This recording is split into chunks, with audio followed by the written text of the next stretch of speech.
The ladies are back in the Big Apple, and The View is live. Micromanagement? As the deadline for wiretapping evidence approaches, Kellyanne Conway's claim that your microwave could be spying on you.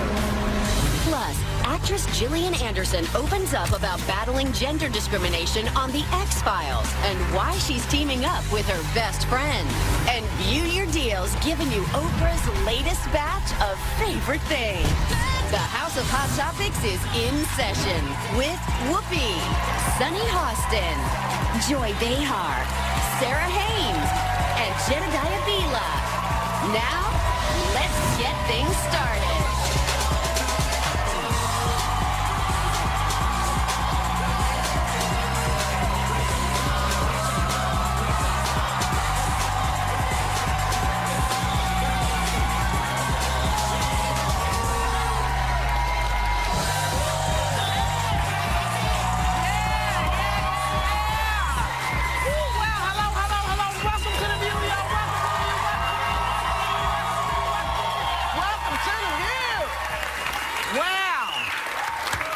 Not only are we back, but we've come back to so much interesting stuff. Like Kellyanne Conway.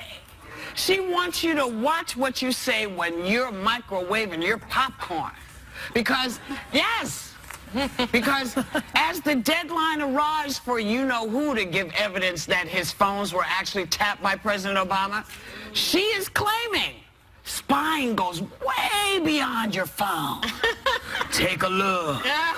What I can say is there are many ways to surveil each other now, unfortunately. Do you believe there was an article this week that talked about how you can surveil someone through their phones, through their, certainly through their television sets, any number of different ways, and microwaves that turn into cameras, etc.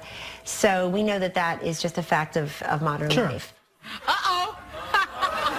You know, I think my dishwasher called me a bitch yesterday. Oh, my God. I'm so nervous. You know what was scary about that is that her response was, her answer was in response to the question about our former president possibly wiretapping Trump, which means they're trying to call President Obama a felon. Right. And in response to that, you talk about microwaves. I mean, what was fascinating to me? I mean, I, as a prosecutor, certainly know about wiretapping, and I trained with the FBI, but we didn't have microwaves on our warrants. we didn't have that on any of our warrants. Maybe you didn't advance to that level, one. But Kellyanne also mentioned that we're wasting a lot of time talking about this, but the problem here is what Sunny said. When you lay out a claim that has these kind of repercussions, it's no longer tweets without consequence. Yes. When you say those words, it's forcing the hand of the government to investigate. Yeah. So the more they keep doubling down, the more they're wasting time in what we have to do. And everyone knows only ghosts come through your TV. Poltergeist? Come on. It's not spies. But today is the put up or shut up day, right? Because the House Intelligence Committee has said, if you have evidence, you give it to us today. Where is it? House Intelligence Committee is in a terrible position now because they have to demand proof. You have the Department of Justice in a terrible position because they're supposed to turn over evidence, and they're all saying, investigate what? Evidence about what? Because the microwave. And the sad thing about this is that Kellyanne Conway, there is a point to be made about the NSA overreaching. There's a point to be made about Big Brother and this metadata, this phone data that was collected about individuals and their phone calls. That has nothing to do with this. Yeah. Right, but that's the thing. When they conflate that issue, there's people that really have legitimate privacy concerns. Don't bring that issue into this one, because these are two separate issues. When someone asks you a direct question about an investigation, you need to have an answer. If you work for the administration, if you go on national television and you work for them, have an answer. Don't divert. You are responsible for that. They're taking care of it, though. We have a tweet here from someone. Per my orders, Kellyanne and press secretary are throwing out all White House microwaves. Can't let Obama spy with microwaves. So don't worry, we're getting it fixed, guys. That's right. They never follow protocol, this administration. I mean, I'm sure people heard over the weekend how 46 U.S. attorneys were forced to resign, but Preet Bharara here in the Southern District of New York is responsible for investigating things like wiretapping in New York. Right. Trump Tower comes within his purview. Now, I think it's very interesting that President Trump in November asked him to stay. Yet, now all of a sudden, he's fired. And if you look at his Why statement... did they ask him to stay in the first place? Did he think he was on his side? That's what I think, because if you look at Preet's resume of prosecutions, he went across the aisle. He prosecuted Democrats, he prosecuted Republicans, but he's an extremely independent prosecutor, which is what you want. Just what you want. What you want. Prosecutors really represent the people of the United States. They don't represent the president. I actually really liked him, and I wished he would have stayed on because he's someone that goes after corruption, regardless of what party it's associated with. He was investigating Bill de Blasio. That's why he doesn't want him around. That's right. Well, because he's independent. Well, so who's going to do the investigation? If he gets rid of everybody who doesn't like him or doesn't agree with him, who's going to actually do it? I think prosecutors by nature are independent. Really? And yeah, I think so. I think by nature. But it was the bigger issue for me because he told him that he wasn't going to get rid of him. And for me, when I look at a president, I don't care what party you're associated with. I want to be able to count on your word. Keep your word. And if you tell someone that you are going to keep them because you honor them because they are independent. When did he keep his word? He doesn't keep his word on anything. That's fine. But you know what? He And you lies can about say everything. that. You can say that about a lot of politicians, but I think it's responsible. Not like this. I don't think say politicians often don't keep their word. It's not right to compare Trump to other politicians who lie. I think he is a pathological liar. It's different.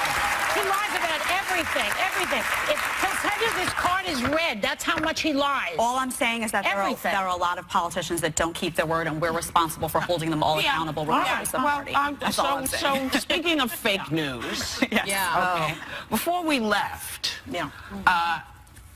something came out on a website, a fake news website, about me. And it endangered my family's life. And it endangered my life. It turns out the entire website was created by a guy who just wanted to see how quickly stories he made up would spread. What would he have to pick you for? Well, because, as you know, as I've said to you for years, you know, if you say Whoopi did this, people just assume it's true. Because nobody has to prove anything. I have had, for the last 20 years, great relationships with vets and their wives and the Veterans Administration. So when someone writes a bit of horrible lie, as this man did, he accused me of saying that the woman that was celebrated by the current president, whose husband died, was doing it for the attention. Now, normally, people would have to actually look up to see what someone said. And when you look on our website, you can see everything that we say. Our shows are posted. But unfortunately, people don't do that, and you end up with a situation like you had in Washington, where the guy read that the pizzeria where it was stated that was a child porn ring out of a pizza shop, and a man took a gun in there, and shot it up. So this guy says that the only reason he took this down is because his site was getting a lot of crap from people. So let me put it to you like this. I know you're in Costa Rica, sir, because you said where you were. If I hadn't been made aware of this, I could have found out about this at the end of a barrel of a gun. So I'm going to try to get some legislation going that says if you're going to involve someone in fake news, you should have their permission. You shouldn't be able to just put stuff out there, because clearly you don't care what could have happened to me or to my family, or the fact that there's a lot of people who say, no, well, I know you said it. Well, actually, if you go on the View site, you'll see I didn't. Yes, by the way. I said the exact you stopped opposite. about families, and you said they would never do that. Yeah, and that was so horrible. I got the news over the weekend, that weekend as well, and I said to people, I was sitting right next to her. She said the exact opposite. Why are you sending me these links? It's there. Because what he specifically said was that you said that the widow. Have to say what I said. And it was shocking. He's doing it for a purpose. What was the point? He wants to wind up Trump supporters. But what he doesn't understand is not all Trump supporters believe that. People who didn't see the show may believe it. A lot of other people may believe what you wrote. And man, I'm telling you, you cost me money because I had to protect my family. Okay? You cost me money because, quite honestly, I wasn't going to go to Disney. So, sir, Costa Rica is not big enough for this lawsuit that's coming your way. And just so we're clear, just so we're really clear, I want these protections in place for the current president, for his family, for my family, because if you write something like that, or you write something that endangers his life or his family's life, I'm just as angry at you. Yeah, because the law protects. Include that now? Well, the law protects people against defamation, slander, and libel, which is what he did. Yes. But I don't think it goes far enough. Because that's a civil lawsuit, but this person put Whoopi's life in danger. Shouldn't that be a crime? Well, you know, not to some people, but... Not only that, but just because they retract it, that information already gets out there, and it tarnishes your image. It has been reposted and reposted and reposted and reposted. So again, it is a lie. All you have to do is check the website and see what actually went on the show that day. But sir, the fact that you don't give a crap that it endangered me is unconscionable. And I'm gonna get my lawyer and I'm coming for you. We'll be right back. Still ahead, when kids attack. The viral video of how a mom handled an infant invasion during her husband's live TV interview. So Whoopi had a question. Can men and women really be friends? So I think the one complication is that sometimes a little hanky-panky goes on. You can't really be friends once you've seen each other naked. What do you think marriage is about? Marriage is you're naked for a while and then you're platonic for a while. Keeping it real on View Your Deal with Oprah's seal of approval.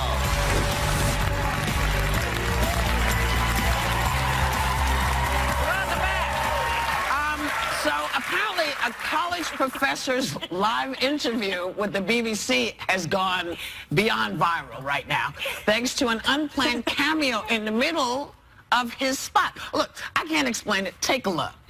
One of those scandals. And what will it mean for the wider region? I think one of your children has just walked in. I mean, shifting sands in the region. Do you think relations with the North may change? I would be surprised if they do. Pardon me. My apologies. What's this going to mean for the region? My apologies.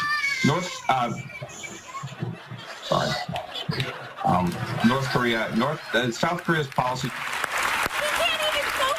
So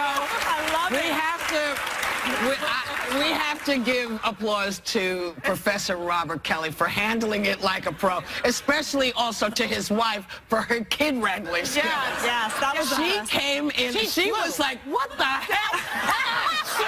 She had trouble with that, with the baby walker. And you could just hear under her breath, I told y'all not coming here. The kids practically like being dragged like a little mat. And she finally, you know, she see her arm grab the baby and, But his face when he was like looking, he's like, just go ahead and laugh, because we all are. He kind of Heisman, the little boy, the little kid. I think he just thought she would move, but the little girl was like, who are you talking to? You know how kids get, but I loved her walk. The look on Mama's face when she comes sliding in there, and that baby in the walk was like, well, if she's in there, I'm going in too. Have you ever has that ever happened to you with kids? He should have taken that kid and put it on his lap. I thought. Just the kid's over there, take the kid, put him on your lap. He was taking himself pretty seriously. Acknowledge the fact that this is happening. I don't know. Maybe he just looked like he was dressed. Maybe he just had on short shorts under there. Maybe he just freaked out. Or he just was like, It's happened to me, actually. I used to do some Skype interviews for CNN. Right. And I've had my kids kind of stroll in. I've had my dog stroll in, and I've done, you know, this kind of stuff. And it happens. Really? And you don't know how to react. how did you do it? That's going to be a gift. That's going to be a gift. When we do recordings for in the road, you have to get under blankets so it cushions the sound. And whenever I would get under, my little dog Peter, who passed away a year ago, in his old age was a little senile. So he'd come in and he didn't want me under those blankets, so he'd start going, And so I'd have to wait, or I'd yell at him. And one time the editor wrote back and said, I don't know why Trixie is in your bed. I hope that's a dog. Because I'm like, Trixie, shut up. So they used to sneak in a lot. I had that with the dog too, and I put the dog on my lap, and then the dog would go, you know, Skyping and touch the screen and want to like have communication with the person, so it just got worse. And then I would be talking, and the dog would be like, "What's happening?" You know, she's like, "I think they want to be. Sometimes maybe they have something to say." You know, That's the craziest thing was people thought that the lady was the housekeeper or something. They thought she was the nanny. It was like, it didn't occur to me that it was the nanny, because only a parent would come yank running. like that. You know, that's what I thought. The way she handled them, I mean, she dragged them out by arms. Because it was a mixed race thing. I guess so, yeah. Well, I used to get that because, you know, my daughter's very fair. So when she was little, she was... They thought you were the nanny? They thought I was the nanny. They would say, oh, how long have you been taking care of her? I said, all her life.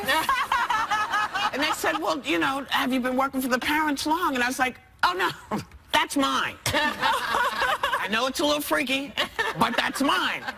And then she'd burp and smile, and then they'd see it. Aww. But a mom, yeah, you know. Because you do look alike. We do look alike, but she is very fair. Yeah. I mean, fair. Didn't your granddaughter get confused that you were black? Well, no, okay, so here's what happened. It's a good story. My grandson once said to my daughter, so, Mom, what am I mixed with?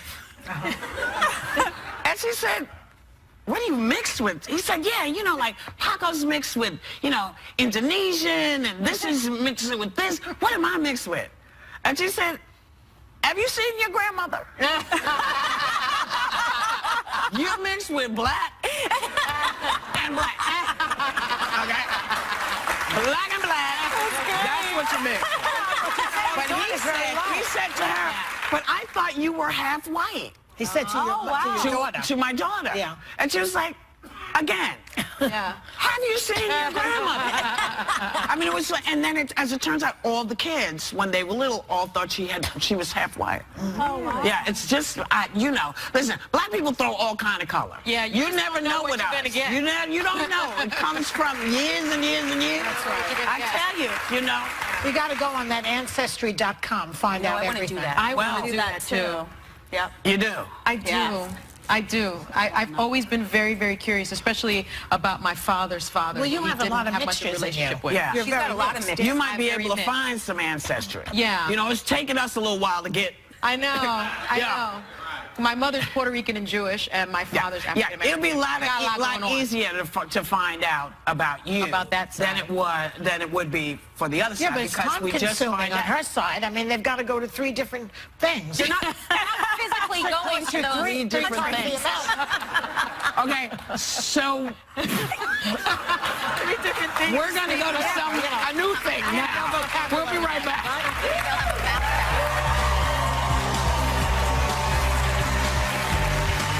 Our 15 that don't change. Let's So what the hell? Let's move there. Let's move there. Well, I don't know if I want to live there, but Where is it? I would like it to be 8 o'clock when it's supposed to be 8 o'clock. I know. And there are countries that don't do it, and that's fine. It does mess you up that whole day, too. You gotta let go of it after a couple days too, though, because my husband quotes it for weeks. He's like, you know what time it really is? I'm like, not anymore. No. Like, it's not anymore. the same thing. The minute it happens, you got to let it go. Let it go. Change Move on. your Like, clock yeah. and just go with it. I change my clocks like a few months later sometimes. I'm happy that it's daylight savings time now, aren't you? Well, no, I want it to be one thing or the other. I don't want to keep changing it. It's like I don't like that. I want it to be one thing or the other. You know? I think there are reasons for it, though. I think there are some. The farmers are not freaking out anymore. There is no war that we're fighting, that we need to do this. Let's just have one damn time. Amen. Yeah. You know? And Mom wrote an op-ed in the Washington Post. And it makes the case that you could be a better parent if you get divorced. Now, she claims splitting custody gives you much needed downtime, which could make you better when you're with your kids. Yeah. Okay. When you're with your kids. Now, she's not actually going to do it. She's not actually going to do it, but I don't understand what she's talking about. I don't know what she's talking about. Well, you know, I would just say, I'm divorced. I don't think anybody else is divorced on this panel, except for you and me. Yeah. You and me. As a serious thing, I think that it impacts children no matter what age they are. I think that they need to go to therapy because of it. No matter what, I believe that. And on the other, the kids up. yeah, it does. Not necessarily, It though, screws up their heads a little bit. It can. But at the same time, when I became a single parent, I loved it in a way. It was like, I don't have two needy children sucking on me. I've got one. You know, a lot of times the kids are talking to you, and then he's over there wanting your attention also to discuss politics. And the kids, I gotta go to the bathroom, I gotta go to the bathroom. Now you just have to pay attention to one person. There's something to be said about that. Doesn't it depend, though, like how much help you have? Because I think one of the being a single parent is hard. So people, if you have family, a supportive family or friends that can help, I think that makes a big difference. If you're on your own, I think there is a case to be made that it's a struggle, that it's harder. But you like to, it doesn't surprise me that you like to be the boss, though. Well, I feel I know what I'm doing. Why does he have to wait?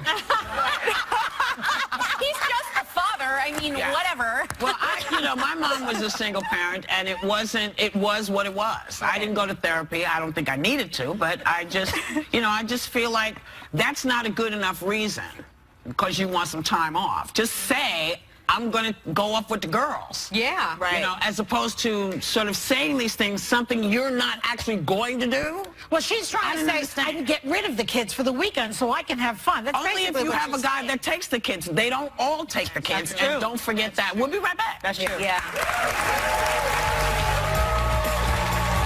Next, actress Gillian Anderson opens up about sexism on The X-Files and why she's joining forces with her best friend to fight back.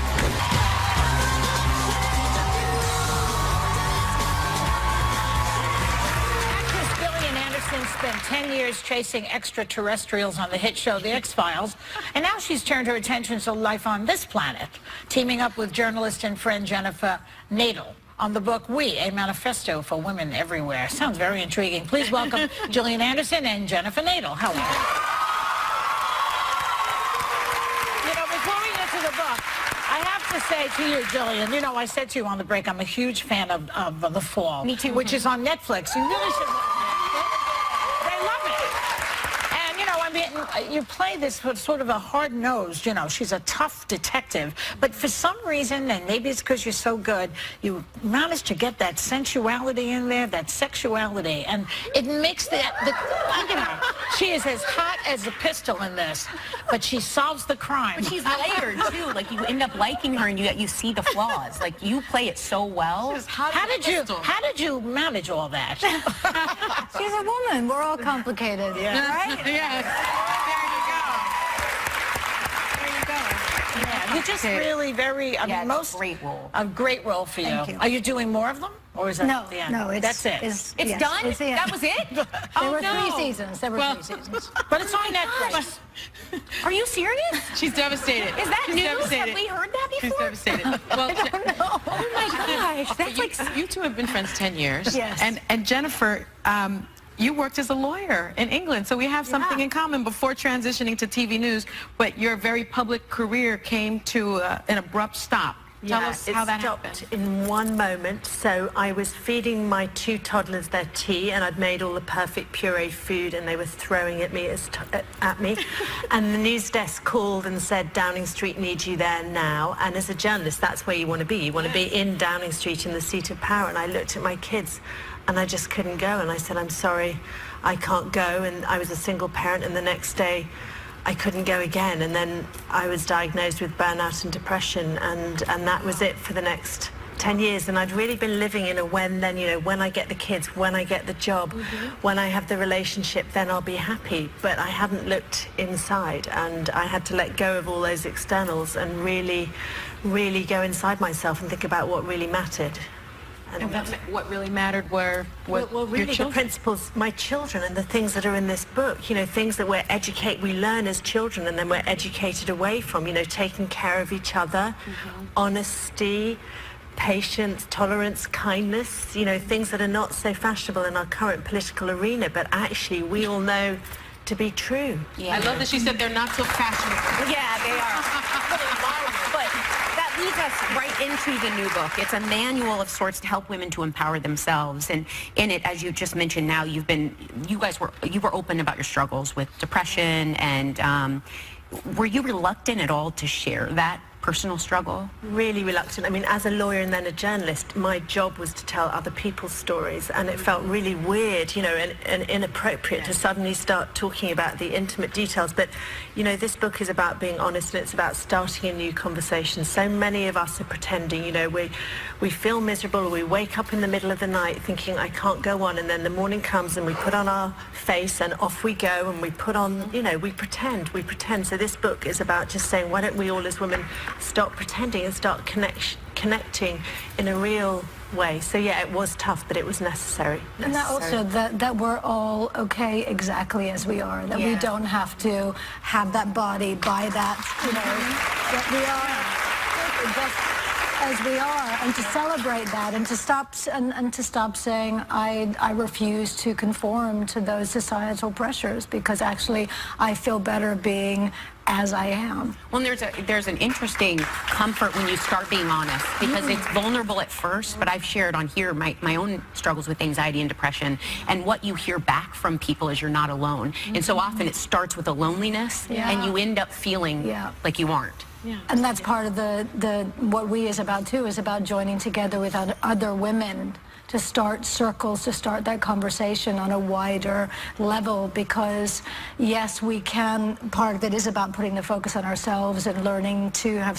do self-care and find what those meaningful things are in our own lives, but also reaching out to other women across ethnic divides, across racial divides, to say we all experience these same issues. And you've been at the forefront talking about the pay gap between men and women.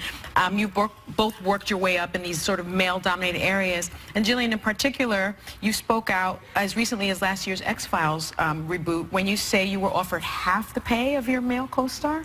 Yeah. Half the pay. How did you handle that? Half the pay.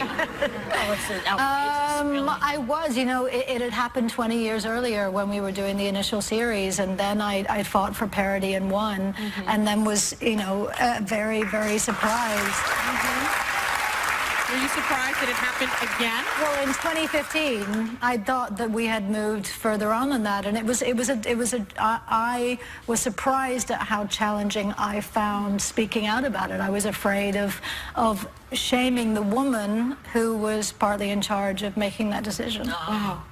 Well done. But you spoke out to do it. Where'd you get the courage from?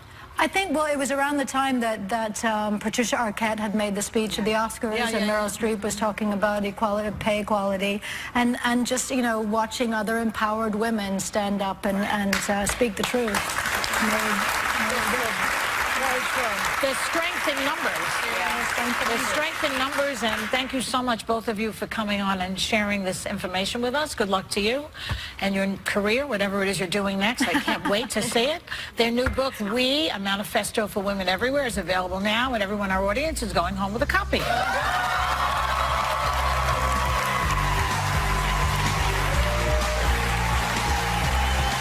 Next, view your deals, getting the Oprah effect.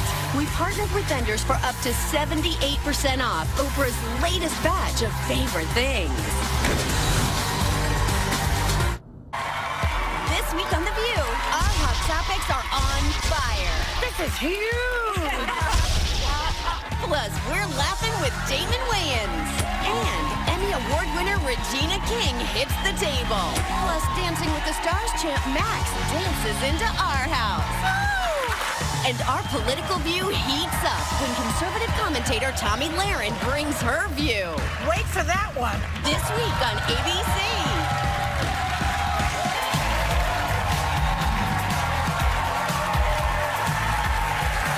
View Your Deal is always amazing, but it's even better when it's got the Oprah seal of approval. We partner with vendors for up to 78% off some of her favorite things while supplies last. So let's get shopping with creative director of O Magazine, Adam Glassman. Hi. The hills are alive with Oprah. Yes. We're in a spring mood, so I bring you NYDJ, one of my favorite lines. Okay. They have a lift tuck technology. Lift tuck? heard that. It makes you look and feel one size smaller than you are, which is incredible. We have a large assortment of jeans and tops, all with these reminds me slimming of the 80s. principles. I love that. Well, these are really nice because they are transitional. So you could wear this now, and you could wear it into spring, summer. They also are doing chinos for the first time with the same lift tuck technology. Because, you know, chinos don't always flatter women. And I see someone nodding her head right there. No, they've got a dude cut. These do. These give you great bootay, and they do not show anything when you bend over to grab. That's never okay. Crazy, crazy, crazy for this line. Originally, the prices are $58 to $144. Today, the deal is going to be $29 to $72 plus free shipping. Free shipping! That's 50% off. Okay. We have gorgeous jewelry from Catherine Weitzman, which really is a work of art. Really beautiful. Handmade in Hawaii by women. Catherine Weitzman employs all these women. She handpicks and she presses all these dried flowers. She creates... Oh my gosh, those are real? These are real. She creates these beautiful landscapes inside these pendants. So we have these extra large pendants. We have some smaller ones, gold and silver, long chains or short chains. I have to tell you, this stuff is incredible. They're beautiful. They're really The prices normally are pretty good. $103 to $170, but today they're going to be from $36 to $38. Oh, that's a good one. That is up to 78% off. Those are stunning. They're beautiful. They are absolutely really beautiful. Okay. Skincare. Skincare, bath products, Oprah's favorite line right now. They combine her two passions, which are bathing and farming. Farming, I say, because they're made with vegetables and fruits and herbs. The most spectacular scents. We have grapefruit. We have carrot. Carrot is beautiful. Beet, cucumber, apricot. You have to smell this one. Try this little apricot. Apricot and sage is incredible. And how much are they? $6.50 to $35. Normally today it's going to be $3.25 to $17.50. That is 50% off. The packaging is so beautiful. Think ahead to Mother's Day. This is a great Mother's Day gift. Beautiful. Totally great. Okay, from Dr. Brandt, who makes the most incredible skincare products. My beauty editors use it all the time. Anti-aging, age-defying. They target all skin types and all skin issues. 15 different products, everything to plump your face, give you a lifted experience. I plump it myself. It's what I eat. Well, you're young, but some of us need other things. Okay, they also have the most sought-after product, the Magnetite mask. I used it this weekend. I think somewhere it's here. You just smooth it on, and then you use a magnet to take it off. Are you kidding? It's the easiest, simplest product. That's amazing. No, it's amazing, and this is an incredible product. It's the most sought after. Originally $55 to $152. The deal is $27.50 to $76. The magnet, that's awesome. From Butter London, we have their Sheer Wisdom collection. Well, now we have lip and eye. We have a lip oil that has a treatment built into it. Okay. We have an eyeshadow serum, and we have their nail polishes. I say... Nail polishes are amazing. I'm telling you, they're one-swipe wonders. You just do this, you swipe it on, you're out the door. If you're a really busy woman, this is brilliant. I don't know non-busy women, Okay. so... All the colors are neutral and flattering, and I'll also give you a tip. Match your nail polish to your skin tone. Your fingers will look more delicate, longer, leaner. That's a good trick. And how much is it? $18 to $24. Normally, the deal today is $9 to $12. And free shipping. And free shipping.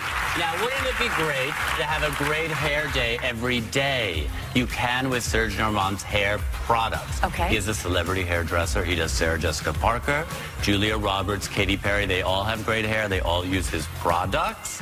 They're beautiful. I love when you name drop, Adam. I'm name dropping because he really does it. No, I believe you. He also has this incredible Dream Big collection.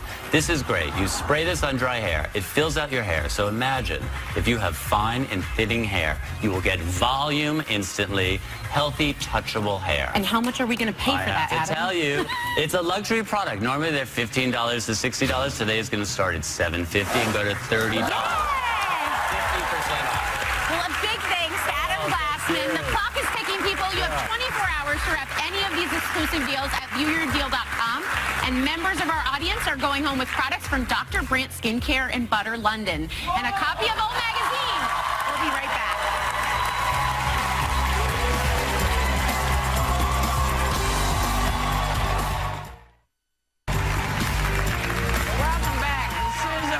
People's Choice Award for Best Cable Comedy kicks off its 6th season tonight. Baby Daddy airs at 8:30 p.m. on Freeform. You know, I can't say it any other way. It just makes no sense to me. Baby Daddy, I don't understand. Baby's Daddy, Baby's Daddy. But I had to really focus in on it. Well, it's one of those expressions that caught on. Baby Daddy. Yeah, I love when you break it down, Joy. Who's the baby daddy? But it's one of those things that I could do without personally. But you know, we also want to say, I don't know if you guys knew this, but Joni Sledge of the Sister Sledge group passed, I think yesterday. She was only 60, and we also lost Robert Osborne, host of Turner Movie Classics. I mean, he was a guy who knew all about classic movies and everything, and so we like to celebrate those great people because we got to have them in our lives, and we say thank you to you, and have a great day, and take a little time to enjoy the view. The ladies are back in the Big Apple, and the view is live. Micromanagement? As the deadline for wiretapping evidence approaches, Kellyanne Conway's claim that your microwave could be spying on you. Plus, actress Gillian Anderson opens up about battling gender discrimination on The X-Files and why she's teaming up with her best friend. And View Your Deals giving you Oprah's latest batch of favorite things. The House of Hot Topics is in session with Whoopi, Sunny Hostin, Joy Behar, Sarah Haynes, and Jedediah Bila. Now, let's get things started.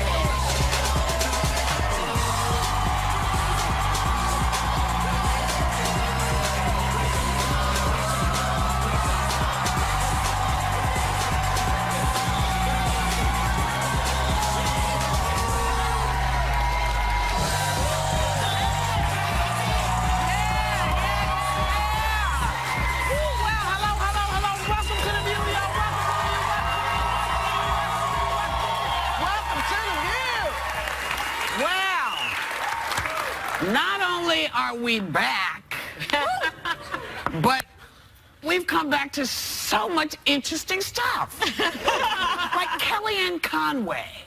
She wants you to watch what you say when you're microwaving your popcorn. Because, yes, because as the deadline arrives for you-know-who to give evidence that his phones were actually tapped by President Obama, she is claiming spying goes way beyond your phone. Take a look.